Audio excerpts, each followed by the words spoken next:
ആ കിണറിന് ഫോട്ടോ അവിടെ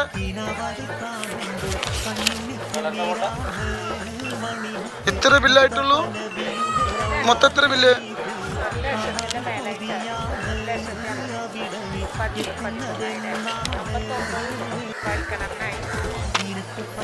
പിന്നെ അസ്സലാമു അലൈക്കും വറഹ്മത്തുള്ളാഹി. അപ്പൊ നമ്മൾ പറഞ്ഞ വാക്ക് പാലിക്കാണ്.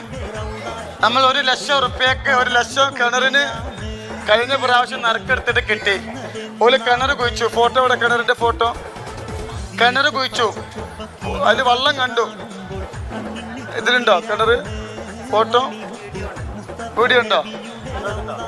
ആ അപ്പോ നമ്മൾ 1 ലക്ഷം റുപ്യാണ് അവരോട് പറഞ്ഞത്. നല്ല വെള്ളം ഉണ്ടോ? അല്ലാഹു സുബ്ഹാനഹു. ഇത് തന്നൊരു സഹോദരി കേട്ടോ. ഞങ്ങളെ പാപ്പ ഇത് തന്നൊരു സഹോദരിയാ, കിണറിന് കൊടുക്കണം എന്ന് പറഞ്ഞിട്ട്. ഒരു 50,000 തന്നൂലേ? ഇത് 50,000 ഞാൻ കൊടുക്കുകയാണ്. അള്ളാഹു ബറക്കത്ത് നൽകട്ടെ. ഇത് തന്നവർക്ക് അള്ളാഹു ദുനിയാവിലും ആഖിറത്തിലും അർഹമായ പ്രതിഫലം അള്ളാഹു നൽകട്ടെ. ഇൻഷാ അല്ലാഹ്. കിണറിൽ കുഴിച്ച വീഡിയോ നോട്ടെ. 1,50,000 നമ്മൾ കൊടുത്തു. എവിടെ? ഇത് മനുഷ്യന്മാരല്ലേ കാണണേ? ആ കുട്ടിനെ കാണുന്നുണ്ട്. കുട്ടിനെ വേണ്ട. ഇൻഷാ അല്ലാഹ് ആ കിണറിന്റെ പൈസ കൊടുക്കാണ്. 2ാമത്തെ കൊടുക്കും. അള്ളാഹു ബർക്കത്ത് ചെയ്യട്ടെ. തന്നവർക്കുള്ള സന്തോഷം അള്ളാഹു നൽകട്ടെ. ഇൻഷാ അല്ലാഹ്. ഇതൊക്കെ തന്നെയാണ് അള്ളാഹു നമുക്ക് തരുന്ന നിഅമത്ത്. അള്ളാഹു ബർക്കത്ത് ചെയ്യട്ടെ. അപ്പൊ 50,000 കൊടുത്തു. ബാക്കി 80,000. നിങ്ങളൊരിക്കൽ പറയാനുള്ളത് എന്തറിയോ? ആ കിണറൊരു കൂടപ്പുറപ്പ് തന്നതാണ്. അവർക്ക് ദ്വാരിക്കണം കേട്ടോ. ഇൻഷാ അല്ലാഹ്. അള്ളാഹു ബർക്കത്ത് ചെയ്യട്ടെ. 50,000 അപ്പൊ ആദ്യം നന്ന 50,000 നമ്മൾ പറഞ്ഞ വാക്ക് പാലിച്ചു. അള്ളാഹു ബർക്കത്ത് നൽകട്ടെ. സന്തോഷം അള്ളാഹു നൽകട്ടെ കേട്ടോ. ഇതൊക്കെ നാട്ടുകാർ തരുന്ന പൈസയാണ്. അപ്പൊ അതൊക്കെ കൊടുക്കുമ്പോൾ ആളുകൾ അറിയണം. ചില ആൾക്കാർ പറയും വലത്തെ കൈ കൊടുക്കണം, ഇടത്തെ കൈ അറിയരുതായിരുന്നു. നൂറെ ഹബീബിൽ അങ്ങനെയല്ല. വലത്തെ കൈയും അറിയും, ഇടത്തെ കൈയും അറിയും. അള്ളാഹു ബർക്കത്ത് ചെയ്യട്ടെ. അഭിപ്രായങ്ങൾ ഇവിടെ പറയുന്നത് നമ്മൾ കേൾക്കുന്നുണ്ട്. ഞാനും ഈ മൊബൈലിലൊക്കെ കാണണം കേൾക്കണമൊക്കെ ഉണ്ട്. അപ്പോൾ ഇയാൾ തങ്ങളല്ല എന്നൊക്കെ പറയണമെന്ന് വെച്ചെങ്കിൽ ഇവർക്ക് എന്താ തെളിവ്? ഞങ്ങൾക്കറിയാം ഇയാൾ തങ്ങളാണ്. ഇയാളുടെ ഉമ്മാൻ്റെ ബാപ്പാൻ്റെ വാപ്പാനെ എനിക്ക് പരിചയമില്ല. ഇവിടെ ഉണ്ടാകുന്ന തങ്ങൾ തന്നെയാണ്. ഈ സാധാരണ തങ്ങന്മാരോട് തന്നെ കല്യാണം കഴിച്ചു കൊടുത്തിരുന്ന അന്നൊക്കെ, ഇന്നത്തെ കാലം പോലെയല്ല അന്ന് അതിനൊക്കെ ഒരു ഇത് കറക്റ്റ് ഉണ്ടായിരുന്നു. ഇന്നതില്ല. അതുപോലെയല്ല. പിന്നെ ഈ തങ്ങളെ കൊണ്ട് ഈ നാട്ടുകാർക്കും എല്ലാവർക്കും ഗുണമല്ലാതെ ദോഷം ഇതുവരെ ഞങ്ങളാരും കണ്ടിട്ടില്ല. അയാൾ പിന്നെ ഈ ഇതിൽ പൈസ ഇട്ടു എന്നുള്ളതല്ലേ ഒന്ന് പറഞ്ഞത്. അത് അയാളറിയില്ല അവിടെ പൈസ ഉണ്ട്. ഇപ്പം നാട്ടിലെ മക്കാം ഇവിടെ ഇട്ടുണ്ട്. അതിൻ്റെ ആ മക്കാമിൻ്റെ കമ്പൗണ്ടിലേക്ക് പൈസ ഇടരുതെന്ന് അവിടെ എഴുതി വെച്ചിട്ട് ഉണ്ട്.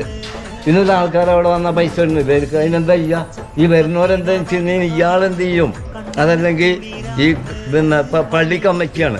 പള്ളി കമ്മിറ്റിയിൽ അത് എഴുതി വെച്ചിട്ടുണ്ട്. ഇടരുതെന്ന് പറഞ്ഞിട്ട് നിങ്ങൾ നീർച്ച പെട്ടിയുണ്ട് അവിടെ. ആ പെട്ടിയിൽ ഇട്ടോളിയെന്ന് അവിടെ എഴുതി വെച്ചിട്ടുണ്ട്. എന്നാലും ആൾക്കാർ കൊണ്ടുപോയിട്ട് പൈസ ഇടുന്നത് എവിടെയാണ്? ഈ മക്കാമിൻ്റെ അടുത്ത് കൊണ്ടുപോയിരുന്നുണ്ട്. ഇതെന്ന മാതിരി ഇപ്പോൾ പൊതുവെ ജനങ്ങൾ ചെയ്യണതിനൊന്നും ഇയാളോ വേറെ ഒരാൾക്കും ഒന്നും ചെയ്യാൻ പറ്റാത്ത അവസ്ഥയാണെന്ന്. പിന്നെ വെറുതെ കുറ്റപ്പെടുത്തുക എന്ന് മാത്രമേ ഉള്ളൂ. ഇതൊന്നും കാര്യമല്ല. ഞാൻ 2-3 വർഷമായി ഇവിടെ വരാൻ തുടങ്ങി. ഞാൻ ഇവിടെ അടുത്ത് തന്നെയാണ്. ഇവിടെ 1.5 കിലോമീറ്റർ ഉള്ളൂ.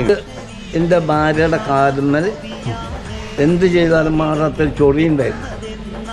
അത് ഇയാളെടുത്ത് വന്നിട്ട് കാണിച്ചു കൊടുത്തു. മൂപ്പര് ഒരു ഓയിൽമെൻറ്റ് പറഞ്ഞപ്പോൾ അത് എഴുതി തേച്ചു. പിറ്റേ ദിവസത്തേക്ക് അത് സുഖമായി. പിന്നെ വെള്ളം ഒഴിച്ചും കൊണ്ട് ഒരു പച്ചവെള്ളം ഒഴിച്ചും പോലെ വെള്ളം ഒഴിച്ചും കൊണ്ടിരുന്ന സമയം പച്ചമുറിയായിരുന്നു. അത് നേരം വെളുത്തപ്പോഴൊക്കെ സുഖമായി. ഓക്കെ നമുക്ക്. അതുപോലെ എൻ്റെ മകന് പെട്ടെന്ന് സുഖമില്ലാതെ അവനെ ഇവിടെ പിടിച്ചു കൊടുന്ന് ശരിക്കും അവന് ഒരു ഭ്രാന്തൻ്റെ മാതിരി. അപ്പം ഞാൻ ഇയാളായിട്ടപ്പം ഞാൻ തങ്ങളായിട്ട് വലിയ പരിചയമൊന്നുമില്ല അന്ന്. അയാൾ ഇനി അറിയാം. അത്ര അവസ്ഥയാണ്. അതുകൂടെ വന്നപ്പോൾ മൂപ്പര് എവിടെ പോകാൻ വേണ്ടി അർജൻറ്റായി നിൽക്കുക. അപ്പോൾ ഞാൻ പറഞ്ഞു ഇവനെ കാണണം, ഒന്ന് നോക്കണം. എന്ന് നോക്കാൻ പറ്റൂല. ആ പറയേണ്ട അവസ്ഥയല്ല. ഇവനെ നിങ്ങളിപ്പോൾ കണ്ടേ പറ്റുള്ളൂ. ഇവൻ തീരെ സുഖമല്ല, അതുകൊണ്ടാണ് നിങ്ങൾ കാണണം എന്നാണ്. അപ്പോൾ അങ്ങനെ മൂപ്പര് കണ്ടു. പിന്നെ ഒന്ന് വെറുതെ തലയിലൊന്ന് ഊതി മന്ത്രിച്ച് ഊതി കണക്കൊന്നുമില്ല, കയ്യിലിങ്ങനെ നടിച്ച് പോയിക്കോന്നു. ഇതന്നെ ഇവിടെ വരുന്ന സമയത്ത് ഞങ്ങൾ രണ്ടാൾ പിടിച്ച് വണ്ടിയിൽ കയറ്റി വന്ന ആൾ അവിടെ ചെന്നപ്പോൾ തന്നെ ഒരു കുഴപ്പമില്ല. അല്ല ഇയാളൊരു മന്ത്രവാദമൊന്നും ചെയ്തിട്ടൊന്നുമല്ല. പിന്നെ ആസ്മാവിൻ്റെ പണിയോ വേറെ ഒന്നുമില്ല, ഇതേ ചെയ്തിട്ടുള്ളൂ. അപ്പം നമുക്ക് അങ്ങനെയുള്ള ഗുണങ്ങളൊക്കെ കിട്ടി, നമ്മളിപ്പോൾ അതല്ലേ നോക്കുന്നുള്ളൂ. നിങ്ങൾക്ക് എന്തെങ്കിലും കറാമത്തിലായിരുന്നു തോന്നുന്നു? കറാമത്ത് അയാൾ നാവുകൊണ്ട് പറയണ കറാമത്തെ നമ്മൾ കണ്ടിട്ടുള്ളൂ, വേറെ ഒന്നും കണ്ടിട്ടില്ല. അത് ഗുണം കിട്ടിയിട്ടുണ്ട്. ഇപ്പം ഈ വരുന്ന ജനങ്ങളൊക്കെ വെറുതെ ഒന്നല്ല വരുന്നേ. എന്നാൽ ഈ പറയുന്ന കക്ഷികളെ എത്തുകയല്ലട്ടെ ആരെങ്കിലും. ഇത് കാര്യം കിട്ടിയിട്ടാണ് വരുന്നത്. കാര്യം കിട്ടിയില്ലെങ്കിൽ ഒരിക്കൽ വരുള്ളൂ. രണ്ടാമത് തിരിച്ചു വരണമെങ്കിൽ നമുക്ക് അനുഭവം വേണം.